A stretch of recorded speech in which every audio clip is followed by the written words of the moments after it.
Welcome to Clarifying the Teachings. And I'm assuming that you all know, but I'll just say it one more time, that 2022 is my last year as an employee with Awakening Together. And so what arose for me, I don't know, a few weeks ago, I think it was in the month of December, was to use this time slot, which I've been teaching in for so many years, to use this time slot in that final year for clarifying the teachings. And what I intend to do is just go over a different topic each evening. And again, you can ask me anything you want to about that topic. The ground rules are, however, we want to stay focused on a topic until we've clarified it. So the questions are restricted to that realm, right? Now that realm may have some wide edges, we'll see, but the questions are restricted to that realm. So it's not just kind of a free for all regarding questions.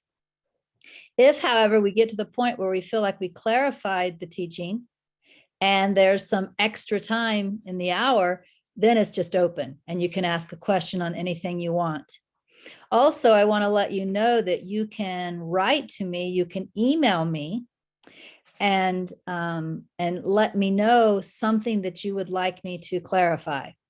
And I've created a little folder in my email where I'll stick those emails when I receive them. I hesitate to say my email on YouTube, but maybe I'll say it at the very end after we turn off the recording. How's that sound, Sina? Help me remember at the very end, I'll give you guys my email address. I don't think there's anything else I need to say in introduction, except, I do have one thing I need to say. Believe it or not, next week, my second week with this new program, I won't be here. The reason for that is last August, way before I knew I would be doing this program, I bought tickets to a Broadway musical, one of the traveling ones, for my daughter and my mom for Christmas. And that's next Sunday evening. We're going to see Waitress, the musical. So I'll be gone next week. So I apologize for that. That's just how it worked out. So I'm here a week, gone a week, and then I'm going to be here again. How's that sound? All right, then. Why don't we just... Can we type your email address in the chat here? Does the chat show up on the video? No. Yeah, if it doesn't show up on the video, that's fine. It will eventually show up in the transcript. Well, John, cut this from the transcript, the email address. Yeah.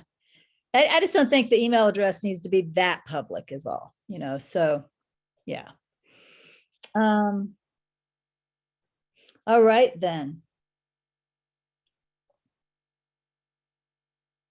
So I want to begin at the beginning, It's kind of funny that, so many people have showed up and maybe the very first teaching I'm going to clarify is so simple. People will be like, oh my goodness, that wasn't really worth it. But it seems like beginning at the beginning is the best place to start. So I'm going to begin at the beginning. And one thing that I really feel guided to say about this entire series that's going to happen is that I will be clarifying the teachings as the teachings come through me. And that's a very important sentence. I think one thing that we all need to be very clear on is that every single spiritual path, is unique. I think she's smelling my dinner. Every single spiritual path is unique. So, I repeat, every single spiritual path is unique. And maybe one of the weaknesses of a lot of spiritual students when they're listening to teachings is that they are trying to learn a formula from a spiritual teacher so they can copy that formula. And there is no one out there that has your formula. So that's the very first thing that has to be clarified. I feel like if that isn't clarified up front, then the entire program can be off, right? You know, if you think that Regina or anybody else has this formula and you're here to figure out the formula, and all you have to do is copy the formula and you'll get the same results that that person got. That's just not true. So I'm going to start by sharing with you from NTI. You guys all know NTI, the Holy Spirit's interpretation of the New Testament. And I'm opening up to Acts chapter 19.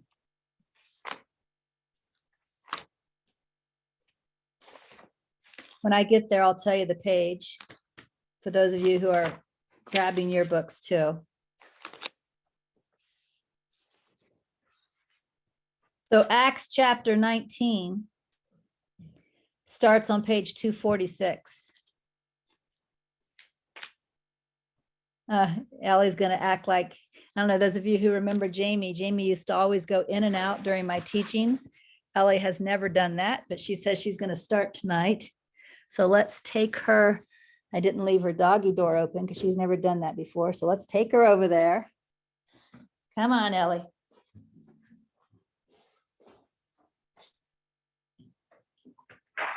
All right, there you go. Now you can go in and out as much as you want.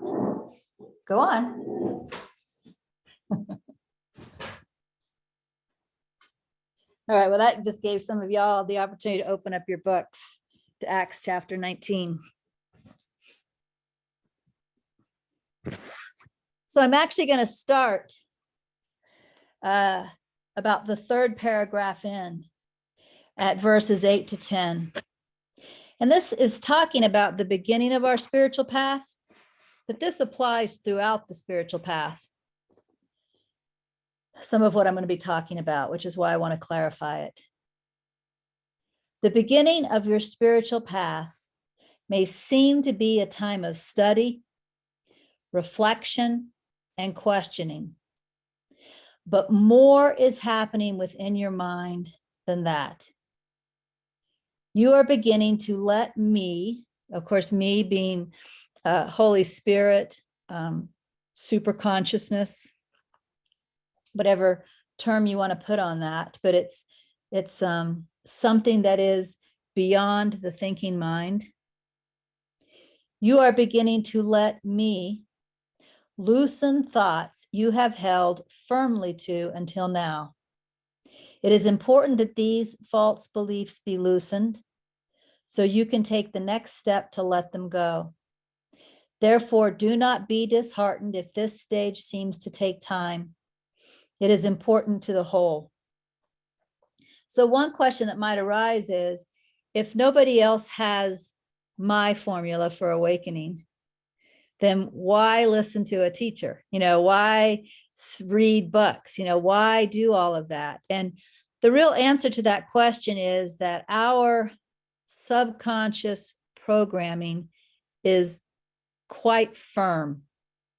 It's not hardware in that it can't be changed, right? It can be changed. It's not hardware, but it's quite firm. And I don't know computer analogies very well. Maybe firmware is less hard than hardware, maybe, you know, but that's certainly the way it is in the subconscious. It's more like a firm software rather than a hardware, but it's quite firm. And most of us have absolutely no idea what subconscious programming we're running on. I saw a commercial yesterday for what they call it, Noom or Gnome. It's some new weight loss program. And there was this guy that was saying, you know, I didn't even realize that all of my life from childhood, I have been programmed to clean my plate, you know, like he can't sit down and eat without cleaning his plate. But, you know, that's a very, very, very, very tiny example of all types of programming that we are running on in our minds, in our subconscious minds. And we don't think anything about this programming. We usually don't pay any attention to this programming. We just run on this programming.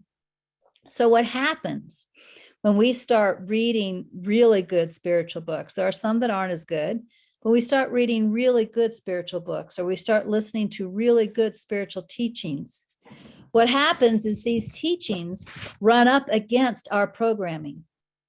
At some point, the teacher says something that doesn't compute with our programming.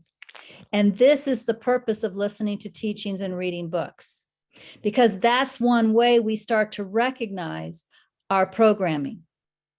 So whenever you're listening to a teacher or reading a book, you want to look for that stuff that is pointing out where you are programmed, because this sounds so incredibly different.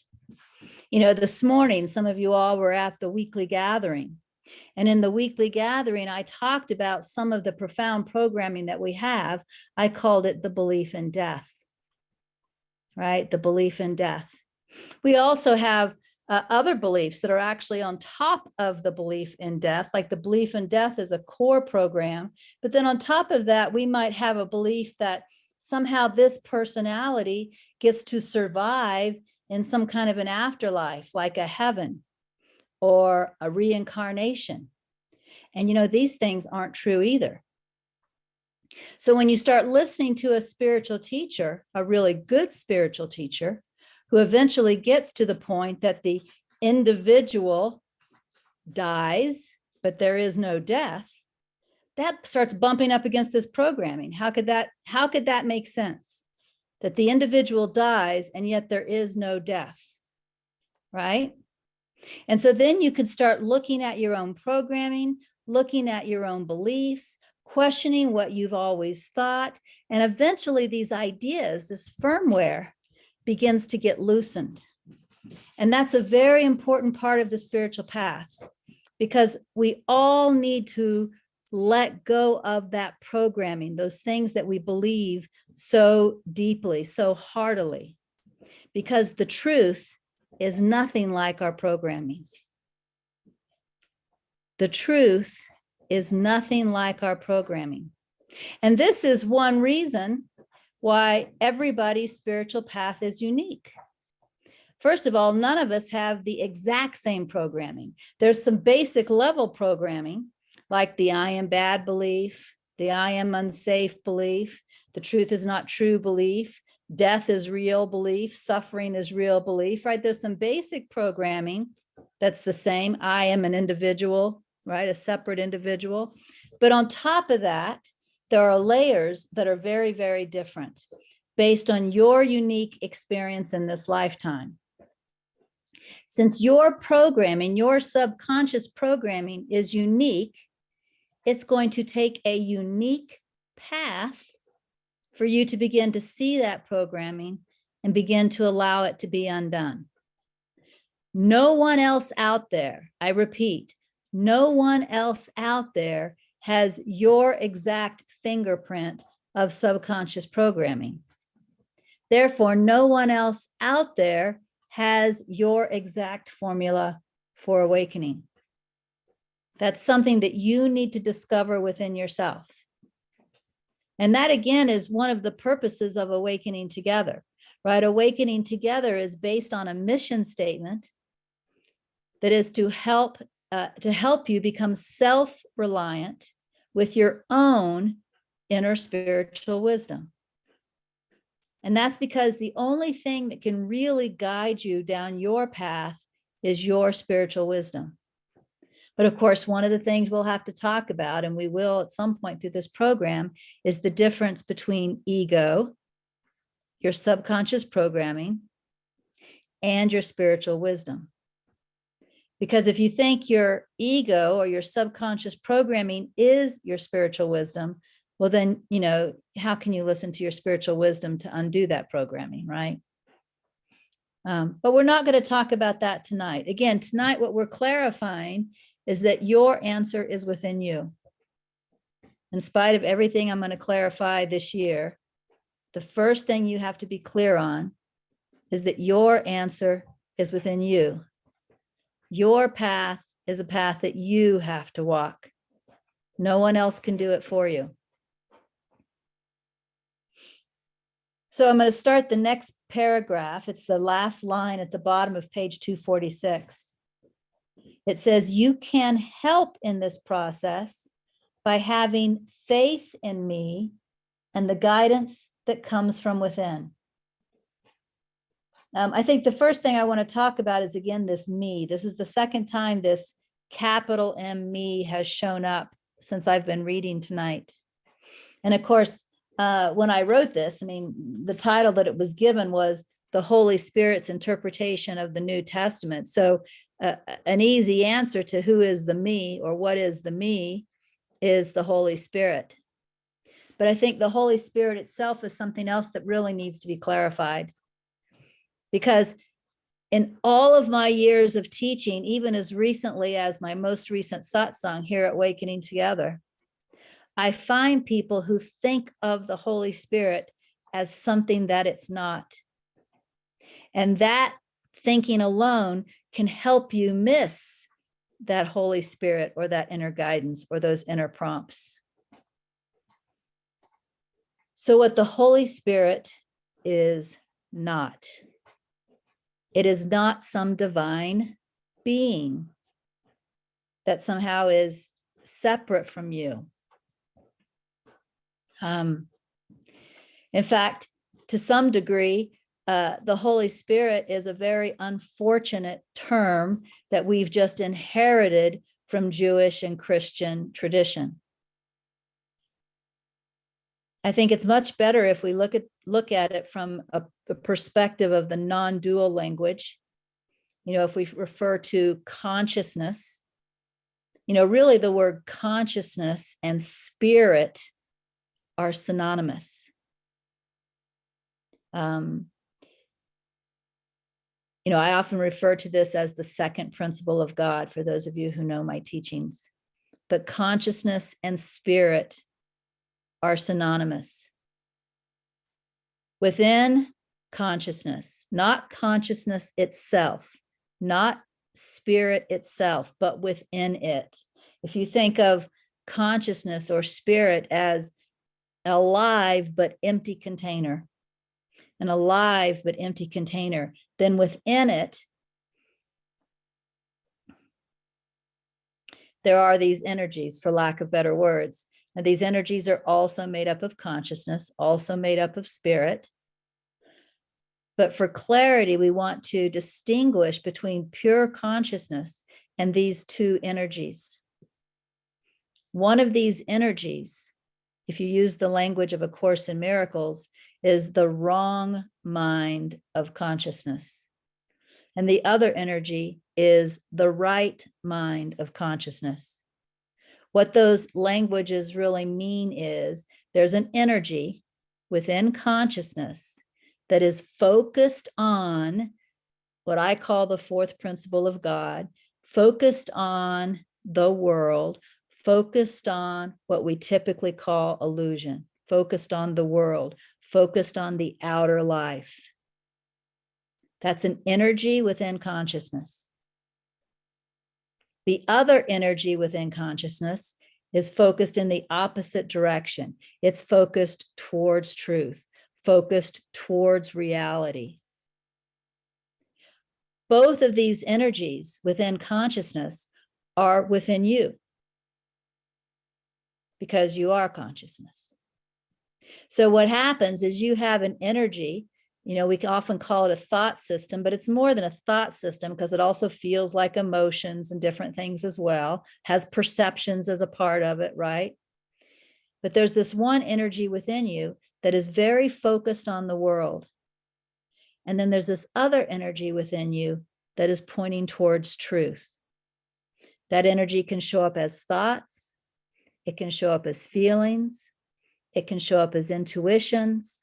It can show up as perceptions. The energy that points toward truth, however it shows up, that's the capital M me in this book, which we call the Holy Spirit, but it's not a being. It's not a being, it's an energy that is echoing throughout consciousness. So let me just pause there. Like I said, I want to allow questions. I want to see if anybody has any questions at all, because we're here to clarify the teachings. Any questions about this right-minded energy? Because, there isn't a real word for it, so it's really hard to talk about it. This right-minded energy that's pointing towards truth, and then this wrong-minded energy that's pointing towards the world. So somebody says Jane has her hand up. Okay, Jane, go ahead. Thank you. I get stuck on words a lot. And this perception, I've studied the course for a number of years. It was about perceiving. And if we're perceiving, then we're perceiving from the ego. That's where I'm stuck with this word, but I'm hearing you using it differently. Yeah. Well, an example of a right-minded perception is A Course in Miracles, right? I mean, how would you couldn't read it if you didn't perceive the book, right? You're perceiving it, you're processing it, not with the ego, but with. Oh, I didn't say that. Thank you for saying that, because I didn't say that. Okay. You can actually perceive the course with the ego or with the right mind. And in fact, many people perceive the course with the ego. Right. So I guess we have two things that we're talking about. I don't have the course in front of me, so I'll grab NTI, but NTI is another example. You have an appearance here that was brought into manifestation by the right mind of consciousness. The purpose of this appearance, the purpose of this book, is to point towards truth, right? But you can still read that appearance with the right mind of consciousness or with the wrong mind of consciousness. Isn't that interesting? Yes. Yes, but I do. Go ahead. No, that's kind of where I got spun out. Yeah, and do you feel like you have clarity now? I'm just trying to recall the statement that you said when you used that word. Well, perception, here's what perception is. Pretend for a moment like you never read the course, if you can. Just erase your brain. Erase. Let's go back to what perception really is before we ever read the course. Perception is anything you experience through your senses. Okay. You see it, you hear it, you smell it, you taste it, you touch it. Okay? So some of what we see here, especially maybe touch, probably less smell and taste, but some of what we see here and touch came into manifestation for us to perceive from the right-minded energy. Okay? So one way we become aware of the right-minded energy is we perceive it. But another thing that comes into manifestation, which really isn't exactly perception because it doesn't happen with the senses, is thought. So if I'm reading A Course in Miracles or another book with wrong-minded thinking as the filter, then the perception may have come into manifestation from the right mind, but I could still be reading it in a distorted way with the wrong mind. So that's the interesting thing about this energy, is this energy is always here. And we have to make sure when we're like reading books, when we're listening to teachings, we have to do our best to tune into that with our right mind instead of with our wrong mind, because every good teaching can be distorted by the ego. Okay. So perceiving is, I would say, the tunnel. It's not one or the other. It's the process of. Yeah, perceiving just means that the way that you know it's there, the way that you have contact with it is through the senses. Okay. Thanks. Okay. Clarifying. Thank you. That's what perception is. It's what it comes to you through the senses. Okay. Yeah. And so without the senses, there would be no perception. Here's a statement in the course about, and I can't remember what it is, and maybe it will come up, about perceiving something and then turning it into I don't know if it's a judgment or something. If I think of it, I'll ask again. Thank you. Yeah. Well, sure. Okay. Yeah. Lovely. Thank you. John. Regina, I am not familiar with all your of the principles of God. I just haven't gotten to that part yet. Yep. I don't know if this is a good time to bring that up, if that's convenient, or if you've got that planned for a later date. Yeah, that'll have to be a later date. That's an entirely different thing. So I may occasionally allude to things that I'm not currently clarifying. It's kind of just like trusting that throughout the year, everything will find its place. But let me talk about the two things that I'm clarifying now. And again, if you don't feel clear, ask the questions. All right. So the two things I'm clarifying now, one is there is no exact formula that you can find outside of you and then copy in order to awaken. Right? You have to find your way by tuning into your inner spiritual wisdom. The second thing that I am attempting to clarify now is that your inner spiritual wisdom is just being in contact with, for lack of better words, this right energy as opposed to the wrong energy. And right and wrong aren't even great words. But if you think of right in this case as meaning it's on the side of truth, right? And wrong as being it isn't aligned with truth, right? That's all that means. It's not really a judgment as much as a description. So there's this right-minded energy, and the right-minded energy shows up in all kinds of ways. It shows up as thoughts. You can have right-minded thoughts that come into your mind.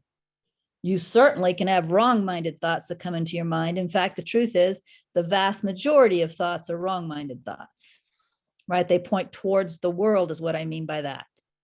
Not that they're evil or sinful or bad. They're just focused on the world, focused on the personal self as opposed to the true self. But your right-minded thoughts can come in as thoughts.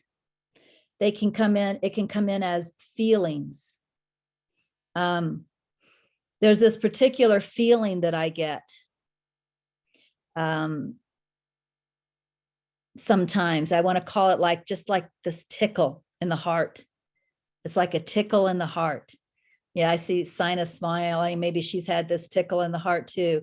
And when that tickle in the heart shows up, like maybe I'm reading a sentence and that tickle in the heart shows up while I'm reading it, I know to pay really close attention to that sentence. Right? That energy, that feeling that is showing up is guiding me to really slow down, look at this, pay attention to this, right? So it can show up as feelings. It can show up as perceptions. Like I said, the book itself is a perception, right? But it's right-minded. It's pointing towards truth instead of towards the world. Sometimes you'll hear a song and it might not even be a really a right-minded song. In fact, I played a song this morning during my homily that really wasn't right-minded. But when I heard that song, I saw how perfect the right-minded teaching was that could come through it. So see, the interpretation in my mind was right-minded, right? So this right-minded energy can show up in all kinds of ways. What I want to clarify here is there is not an external holder of the right-minded information that you either do or do not have access to. That's not true. That's just not true. And that's the idea that a lot of people get from terms like Holy Spirit. You always have complete access to the right mind of consciousness, just like you always have access to the wrong mind of consciousness. It's just a matter of learning how to tune in and feel the difference. And I think it's also a matter of having awareness about which one you want to pay attention to. I repeat that. It's also about having awareness about which one you want to pay attention to? Michelle. So what I'm hearing you say is, first, that no one else's path will look like mine. Right. And that to me, the most important thing that can happen is for me to learn to discern the right mind from the wrong mind, and learning to get really clear on hearing that voice. So it sounds to me like I want to really learn how to trust right-mindedness, while at the same time learn how to disregard Yes. wrong-mindedness. Yes. Right? And that's kind of where I am. I want to say between those two, but I'm not really between them. It's learning to discern that right mind. Yeah. And you used a really important word, and I heard Jacqueline use it in the previous program. That word was disregard the wrong mind, because you can't get rid of it. At some point it may disappear, right? It may go away, but you can't get rid of it. And so when you have this belief in your mind that somehow you're supposed to get rid of this wrong mind, that creates a lot of pressure, a lot of self-judgment, a lot of I'll never do this, I'll never get this right. Just think of it as this is just an energy in consciousness, right? It's just one of the two energies in consciousness. One is right-minded, pointing towards truth. One is wrong-minded, pointing towards the world. They're both here. Okay? But which one do I want to pay attention to? It's a matter of wanting as well, right? Which one do I want to pay attention to? And so if the wrong-minded energy is the one you decide you don't want to pay attention to, notice the words we're using here. Don't pay attention. Disregard. We're not saying make it go away, because you can't do that.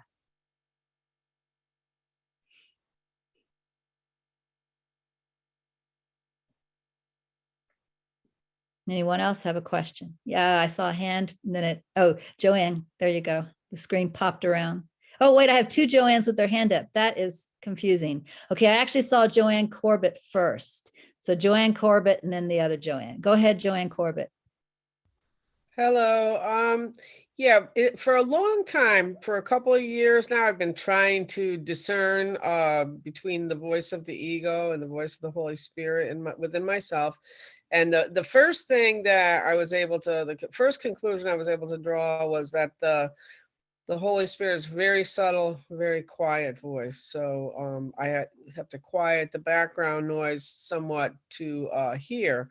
But what I found recently conclusively is that whenever I make an impulsive, compulsive decision, I find out afterwards, I say, oh, this is why, like, I felt the energy when I made the decision. I'm like, I'm going to do this, blah, blah, and then when I look back, I'm like, oh, maybe that wasn't the right thing to do. And then I say to myself, well, that's okay, because this is how I'm learning to differentiate. Does that sound like Well, I'm going to put a great big giant maybe on that, because sometimes spirit is very spontaneous. And so it depends on what you mean by impulsive, right? I mean, impulsive and spontaneous can be a lot alike.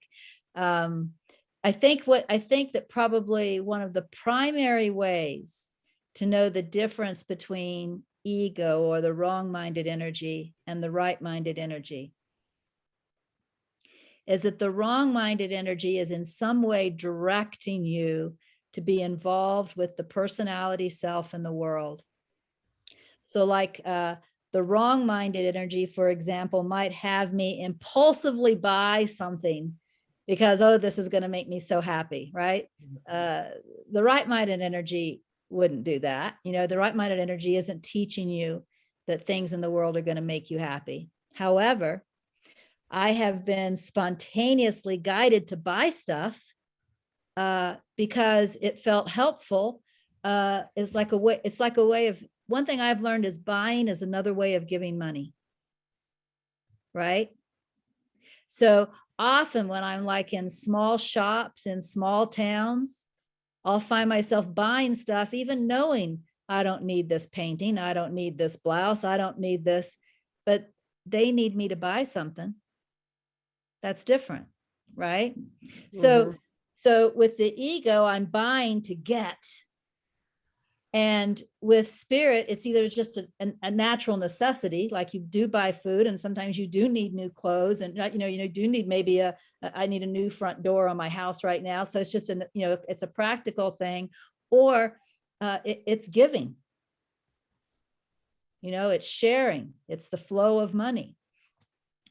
Sometimes people are guided to buy because they have a sense of lack.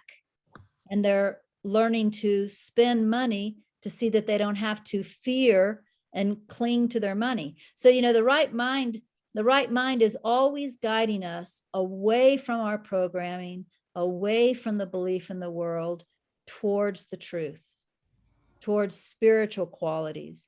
And the ego is always guiding, for the programming and towards the world. And that's the primary way to tell the difference, actually. So where'd you go, Joanne? You have more questions? I'm gonna mute myself again, but yes, thank you. And what I'm getting from you is that I need to listen more carefully and slow down more to be able to discern for myself, because I see what you're saying. There are spontaneous things that I do that are very loving and very good for other people and helpful. And then there are shoot yourself in the foot spontaneous actions also. Yes. All right. Thank you. Sure. Okay, the other Joanne, the Joanne with the Christmas tree, and I don't see your dog right now, and the dog. Good evening. Yes, Regina, I was just wondering if you could expand on the Holy Spirit again and its relationship to awareness. That was different for me to hear, and I didn't quite catch it all. Thank you. Okay, well, I'm not sure what I said before, but the way you asked the question has brought up an answer that I'm going to give. Awareness is before or precedes the Holy Spirit or the right-minded energy. So let me just tell a story. Sometimes the best way to make a point is to tell a story. So I used to, when I first moved into this house, I had grass in the front yard and the backyard, which to some of you guys may sound like, yeah, lots of houses have grass. Well, not where I live. Around here, most of the houses have rock. But I had grass. And as a result of having grass when nobody else does, I had gophers. I had lots of gophers. And they were tearing up the grass. And I was, not as clear back then. So I was really worried about these gophers tearing up my lawn. And it was a big concern of mine. And I remember one time the wrong mind, the thoughts were really freaking out about the gophers. And I can't remember, just ridiculous stories, like probably how my boyfriend was going to get mad at me because I couldn't take care of this problem, and how this was taking on my money, and how someday when I wanted to sell this house, I wouldn't be able to sell it because nobody would want a house with a gopher eating lawn. And, just, how the ego is, just da, da, da, da, da, da, da. And then I also saw this thought, this was the right-minded energy. This right-minded energy came in, really just encouraging me to breathe, to rest, accept, and trust, just to allow these thoughts to kind of pass through without grabbing onto them, right? That was the right mind of consciousness that was there. But then what happened was I realized that I was aware of both, that I wasn't really either of those. I wasn't the wrong mind, but I wasn't even the right mind. And this might go back to something I said earlier, where there's pure consciousness, right? And the pure consciousness is like the emptiness. And then within the pure consciousness, there's these energies. And there's really only two types of energies. One energy is the wrong-minded energy, which points to the personality, self, and the world. The other energy is the right-minded energy, which is pointing back to the truth. But neither one is the consciousness. I mean, they're made up of consciousness, but there's pure consciousness, the spaciousness that these are in. And that's what I am, and of course, what you are, right? So the truth is, and I think to a lot of course students, this would sound blasphemous. The truth is, I am and you are beyond the Holy Spirit. That's the truth, right? That's the truth. And this is why you have the complete ability to select which one you're going to pay attention to, because you're beyond. If you are somehow underneath them, like we think we are, then you might be the victim of the one that was the loudest, the victim of the one that seemed the most powerful, the most eminent, which probably would be the ego, since the right mind is more quiet. But you aren't underneath them, right? They're energies within you. Does that answer your question, Joanne? Thank you. Yeah. Sure. Are there any other questions before I continue?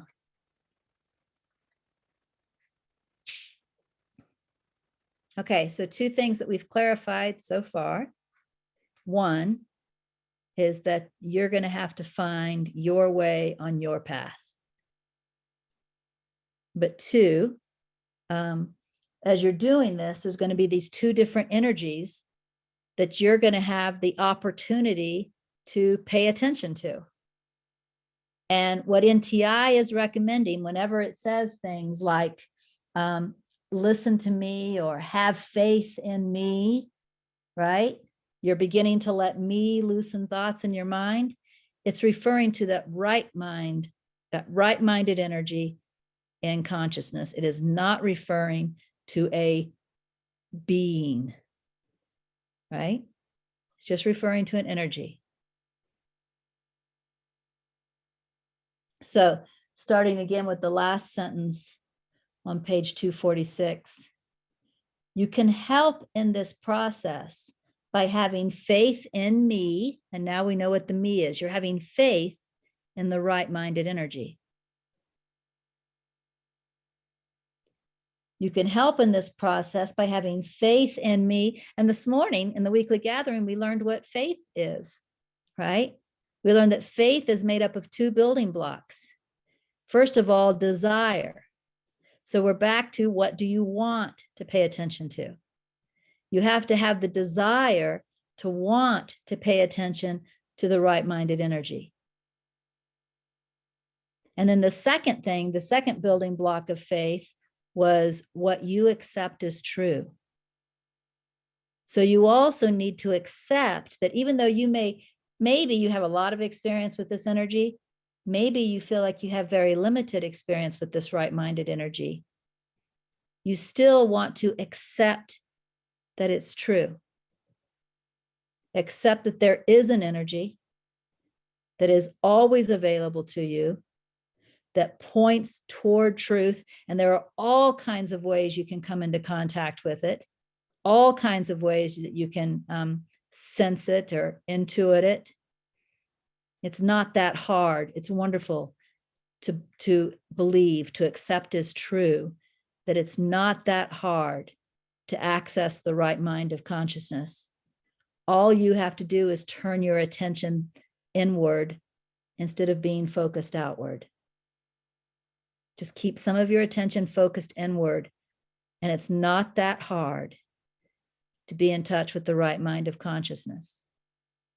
So the desire, and then the accepting it as true. So you can help in this process by having faith in me and the guidance that comes from within. Next, it says, follow internal prompts to read certain books or go to certain teachers. but do not feel you need to go to them all. That's the first sentence I'm going to pause at. You know, sometimes on the spiritual path, there's people, every time they hear somebody mention a book, they buy it. Right? Every time, you know, if they have the money, every time they see a retreat, they go to it. This is saying no, only the ones that I really point out for you. Only the ones where you really feel that intuitive prompt to go towards it. And I know you guys have heard me lots of times, if you've listened to me, but I just said it this morning. You've heard me recommend that you don't try and take too many programs at once. You know, this morning when I was talking about the 500 days, I said, I do not recommend the 500 days for people who are in MPP or for people who are in Gentle Healing 1 or Gentle Healing 2.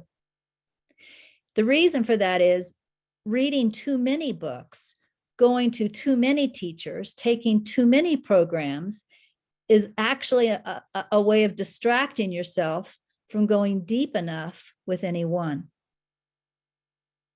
You see, it's busyness. Busyness is a defense of the ego. You know, you need time to really dive into something and let your inner wisdom point out to you or share with you what it wants to point out to you and share with you. And if you have to hurry up and get through this book so that you can get to this book, so that you can get to this book, you're never slowing down enough to have that connection with your inner teacher. Okay, Daniel, I see your hand up. And you're muted. I see your mouth moving, but I can't hear you.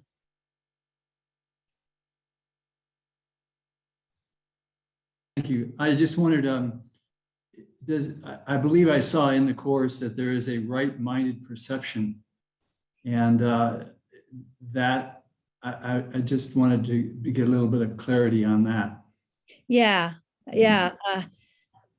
Again, perception, all perception is, it's very neutral. All perception is what you experience through the senses.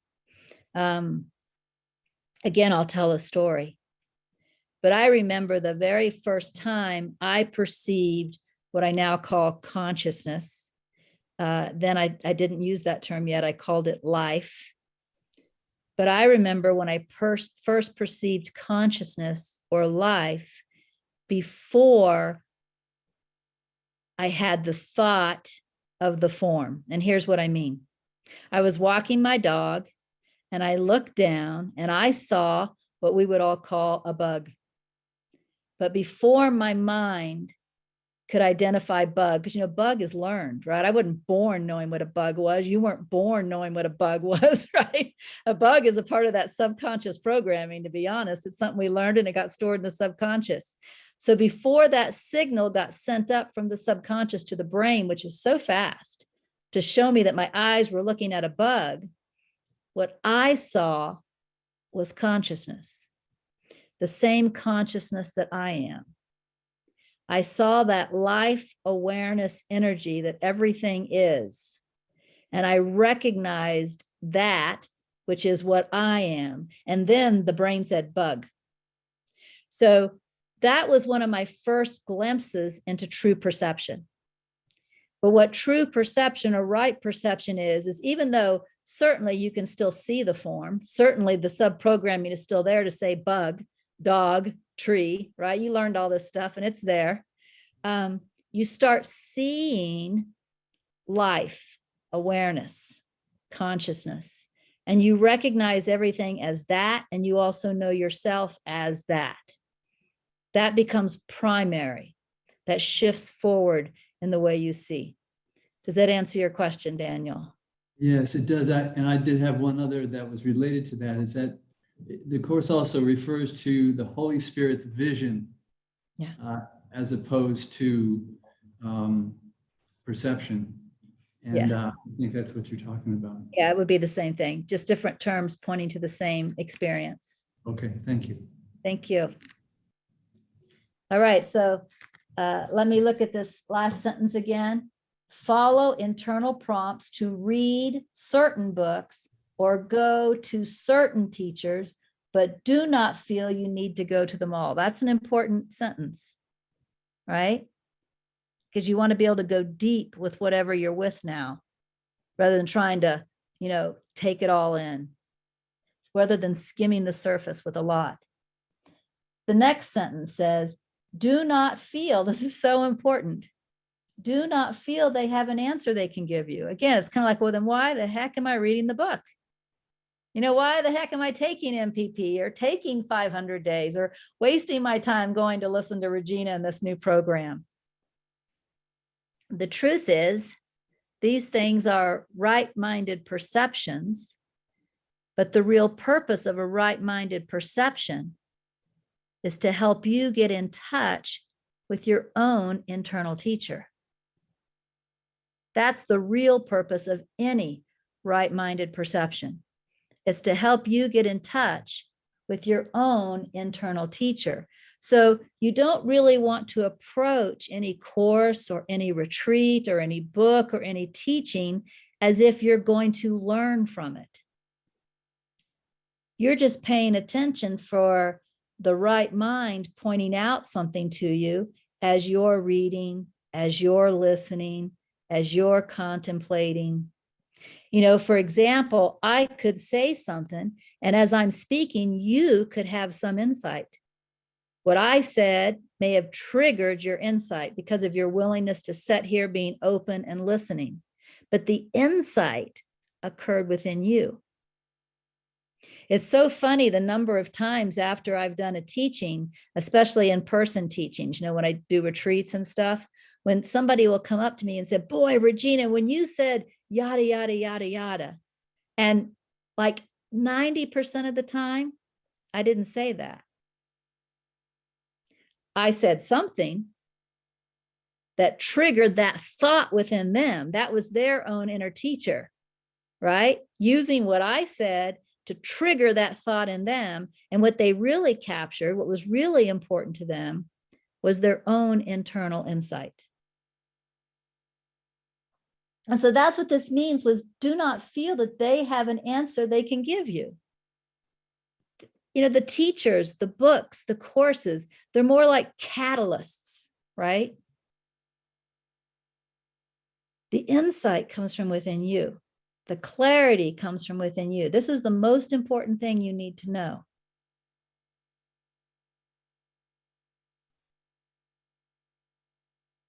Jesus says something in the course, early in the course, about how a good teacher basically wants to get to the point where they aren't needed anymore. Right? That's not the exact words, but that's the idea. A good teacher wants to get to the point where they're not needed anymore. That's because a good teacher, meaning a teacher that is coming from the right mind of consciousness, knows where insight comes from and knows that if you think you can learn from me, you're at a disadvantage from the very beginning. And again, this is why I wanted to start with this clarification. I'm going to share everything that comes up for me to share this year. And if you are guided to come and listen, or to listen to the audios or watch the videos later, I want you to do that because you're guided to do that. But I want you to pay attention to what's going on in you as my voice is speaking. I don't want you to try and learn from me. I just want you to allow me to be a catalyst for your own inner wisdom to reach you. You see? That's all I want.